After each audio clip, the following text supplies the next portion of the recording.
اب ہم اس سوال کی اور آئیں گے. حضرت ابو ہریرہ رضی اللہ تعالیٰ عنہ کا بیان ہے. میں ادھر کی داستانیں نہیں سناتا ہوں, میں خالص قرآن و حدیث آپ کے سامنے بیان فرما رہا ہوں. جو بھی بات کرتا ہوں دلیل کے ساتھ کرتا ہوں. بخاری کی حدیث مبارکہ ہے, آپ بھی اس حدیث کو پڑھ سکتے ہو. بخاری میں یہ ہے, حضرت ابو ہریرہ رضی اللہ تعالیٰ عنہ کا بیان ہے, میں نے رسول اللہ صلی اللہ علیہ وسلم سے پوچھا قیامت کے دن لوگوں میں سب سے بڑا خوش نصیب کون ہوگا جس کے حق میں آپ شفاعت کریں گے. سیدھا سا سوال کس نے کیا؟ حضرت ابو ہریرہ رضی اللہ تعالیٰ عنہ نے. لہذا یہ ہمیں ذہن میں رکھنا چاہیے. آپ صلی اللہ علیہ وسلم نے جواب دیا, لقد ظننت یا ابا ہریرہ اللہ يسألنی عن هذا الحدیث احد اولی منک لما رأیت من حرصک علی الحدیث.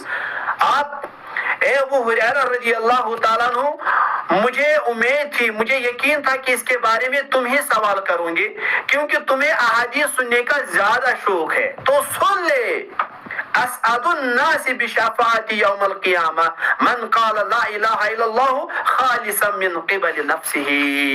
قیامت کے دن میری شفاعت کا سب سے زیادہ حقدار وہ ہوگا جس نے اپنے دل کی گہرائیوں سے اور اخلاص کے ساتھ کہا ہوگا لا الہ الا اللہ.